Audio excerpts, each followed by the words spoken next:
Dear subscribers, I will be posting a series of posts reflecting on my journey to Southeast Asia, in particular to the southernmost point of Eurasia at Cape Pi in Malaysia, then on Malaysia itself, Thailand, Laos, Cambodia. Subscribe, write comments, your impressions. I need you. I hope that my stories will leave a positive trace in your life as well as it is in mine. Chapter 1. I'm sitting in a park in Vancouver, British Columbia, Canada, enjoying a calm and cheerful atmosphere. A passenger airplane descends silently against a backdrop of high-rise buildings. Nearby, teenagers and adults are playing disc golf. And I decided to pass on to you, dear reader, my experience of how I have been able to fulfill a few of my dreams so far concerning traveling, getting to know new cultures. My story will be based mostly on my diary that I wrote during my trip to Southeast Asia. I will try to show, based on facts, what I saw directly there, and that is happened and is still happening to me because of rather specific vision and actions, both important, that I took before the trip, during the trip, and after the trip. This began to materialize, to take shape in practical detail about 8 months before I left the country where I was living back then, which was Poland. Imagine the west of Poland, somewhere near the city of Wrocław. I'm like, quit my job, bought the tickets, that's an interesting story too, packed my backpack, and am lying down and wondering whether to fly or not. I feel terribly scared, and I don't know myself how events will unfold next. Backstory. Let's take a brief look back at 7.5 months before the start of my journey to early February 2022. That's when some events occurred, something obviously aligned in the universe and in my personal life. My work visa at one of the Polish meat processing plants expired. Before that, I had planned to return to Ukraine, where I'm originally from. But since I rented my own housing, after leaving my job, I could afford to stay for a while without going anywhere. Plus, as I found out the next day, on the very day of my resignation, Bob Proctor, a famous American author and lecturer, passed away. This was a person I accidentally discovered on the internet, whose views resonated with me almost entirely. So I decided to dedicate my free time to carefully reading the book that, as Bob Proctor said, changed his life. It's Think and Grow Rich by Napoleon Hill. To be honest, I immensely enjoyed spending entire days peacefully reading a book. I derived incredible pleasure from the information I received from it. But let's return to the topic of the journey. Practically speaking, I hadn't considered it at the beginning of February yet. I had a long-standing, at least 10-year-old dream of visiting the 4 extreme geographical points of Eurasia, but it remained solely a dream for quite a long time. However, 3 months before the events described, I had already visited the westernmost point of Eurasia, Cape Roca in Portugal. I will write a separate chapter about this at the end of the book. This information will be valuable in its own way for you, my reader.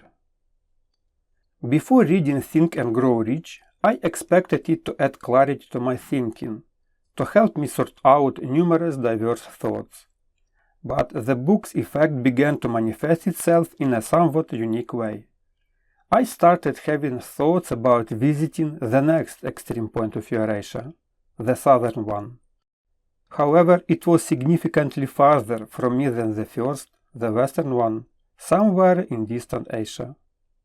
I didn't even know exactly which country it was in. Initially, for some reason, I thought it was India, But after examining a geographical map, I discovered my goal, Malaysia. Gradually, I began to gather information about this terra incognita for me. What flights are there from Poland to Malaysia, how much does a ticket cost, and whether I could afford this journey. And suddenly, I found out that I could afford the trip financially. I didn't see any obstacles. The days of my new state passed. I finished reading the book and started another, The 4-Hour Work Week by Tim Ferriss. It's more focused on effective business organization, but from it, I gleaned advice on taking 1 or 2 months of complete rest when important decisions need to be made. This was exactly how it was unfolding for me, strangely or not. Moreover, Tim Ferriss mentioned another author, Rolf Potts, with his book Vagabonding, about long-term travel and how it's more accessible than commonly thought. And as I see it from today's perspective, the chain started to form. Was it accidental or not?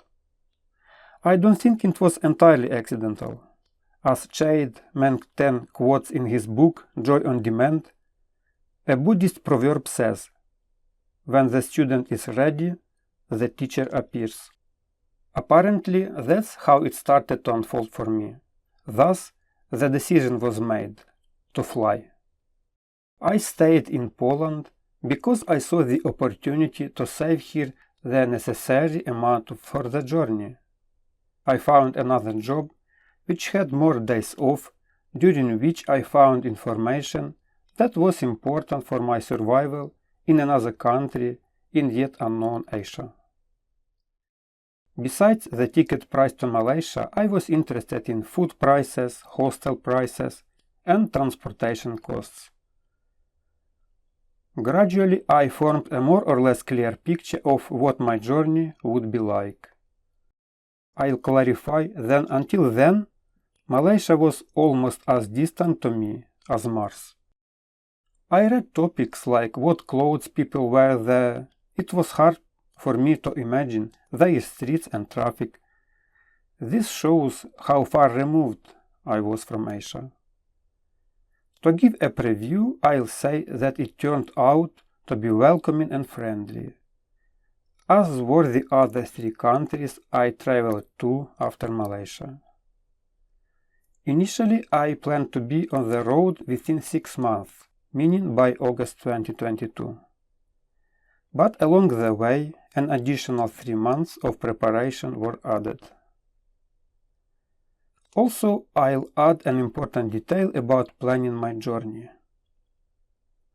Initially, I thought of making it short, visiting only the southernmost point of Eurasia and maybe a couple of cities in this country and returning.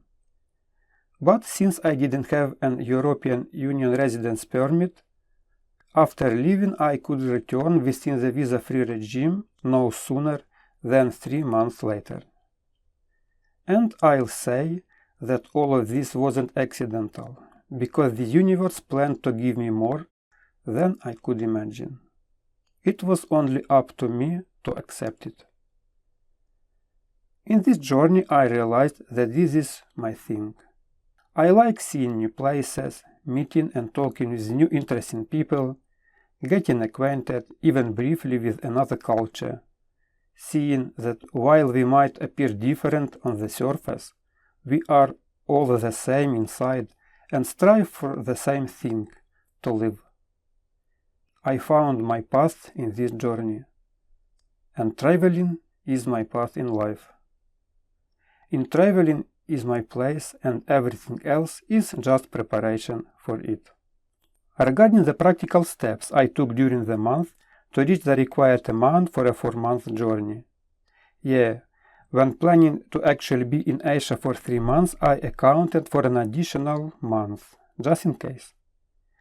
I figured that immediately after arriving in Kuala Lumpur, I would quickly head to the southernmost point of Eurasia and mainland Malaysia with minimal delays. I decided to use only ground transportation as it suited me in all aspects: price and proximity to local people. Plus, I enjoy traveling by bus. So, at this preliminary stage, I found the Red Bus service website www.redbus.my, where I found a route from Kuala Lumpur to Pontian Kechil, the nearest city that could be reached by a regular bus. I bought the tickets later, when I knew the departure date. Regarding the flight, maybe if I bought it a few months in advance, I could significantly save on the ticket price, but I didn't risk buying it so far ahead in my situation. My strategy was to buy it about 2 weeks before departure. Prices are higher than a few months in advance, but tolerable compared to tickets bought a few days before departure. I'll also share a travel tip from another traveler, unfortunately I don't remember her name, about a situation where you find a ticket at an acceptable price, but the next time you visit the same site you see a higher price, even if you checked it the same day. That was happened to me. I didn't use this life hack back then because I didn't know it yet, but it seems plausible to me. So, before buying a ticket, clear the cookies in your browser and the price will return to the lower one you saw initially.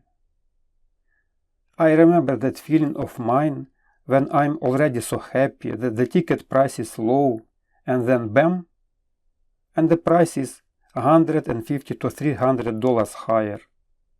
I'll also share how I found the flights. To find the necessary flight, but not to buy the ticket, I use the kiwi.com service. They also sell tickets, but for some reason, my inner mindset, I preferred official airline websites at that time. So, on kiwi.com I entered the route. The service provided me with the necessary flights, departure times, and the airline names. I then found the flight on the airline's website and bought the ticket there. The convenience is that kiwi.com, like other similar services, selects connected flights with minimal layover times. If these are two separate airlines, this is the only way to plan a flight without even knowing which airlines operate the routes. I was lucky in this case, once again. The airline for the first half of the journey was Qatar Airways. The second part of the flight was planned with Malaysia Airlines. It turned out that Qatar Airways allowed buying 2 tickets at once, meaning these 2 airlines somehow cooperated. The layover was planned in Doha, the capital of Qatar. After working out the flight to Malaysia, I focused on finding affordable accommodations, that is, hostels. After considering several options, including hostelworld.com and booking.com, I settled on Agoda. In 2022-23, it gave me good results in terms of the number of inexpensive hostels. A positive aspect was that there were many fresh users' reviews, which is important because it means the information is up to date, not outdated. On the subject of how you can live in another country more cheaply, I want to say that there are various volunteer services where you can find free accommodation, perhaps even food, in return for a few hours a day of simple work. In my travels I took advantage of such an opportunity once. I registered on the service www.workaway.info. There are many similar services, found hosts suitable for me, contacted them in advance, and agreed on a date of arrival. After I already had a source of information about accommodation, I started working out my itinerary in Malaysia itself. Of course, Google Maps helped me with this. From the south of Malaysia to the north, I looked at cities that interested me either by location, size, or previous travelers' reviews. In each of these cities, I found a hostel or hotel if there was no hostel with an appropriate price and up-to-date reviews. In making the final decision, I relied on my inner feeling, on intuition. If it said okay, I went with that option. I can say that I worked out Malaysia well in this way. For the next destinations, Thailand and Laos, I somehow didn't have enough time. And to give a preview, I'll say that there I planned nothing. Everything unfolded on the go. It's funny now to recall how unusual the city names were to me. I also tried to learn basic Malay phrases like good day, selamat petang. Now, a year later, I don't remember these words. I only used them a couple of times. In Malaysia, people have a good knowledge of English at a conversational level. It's also worth mentioning that after reading various stories, I decided to get vaccinated against tetanus and typhoid fever. Thank God everything went smoothly with both the vaccination and the journey. I would say I had no stomach or any health problem in Asia. Regarding luggage, I'm unpretentious in everyday life. On this trip I managed with one light backpack of about 23 liters. Inside the backpack my things were packed in packing cubes.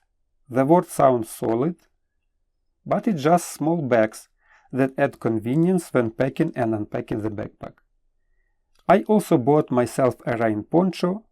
I did use it a few times, and sneakers, which had good reviews, but the sneakers could not withstand perhaps the tropical scorching sun, and after about a month they came apart in the upper part, although you could still walk in them. This is a brief summary of my preparation for the journey of my life so far.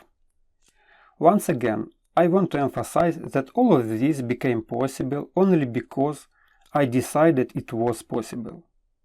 Of course, I was helped by wise books written by wise people. I also benefited from sufficient time that I decided purely to myself for reflection. Another important factor that helped me make the decision was this question to myself. If not now, then when? There is also a good piece of advice on this topic. If you think you're not ready, that's precisely the time to act. And so, I approached the next chapter, the actual start of my journey. Despite all my preparations and planning, it still had plenty of adventures in store for me. I invite you, dear reader, to once again experience this fascinating journey through the beautiful, sunny, and sometimes not so sunny but always welcoming Southeast Asia. And not only to experience it, but also to prepare for your own next journey. And perhaps somewhere on the roads of our planet we may even meet. Thank you.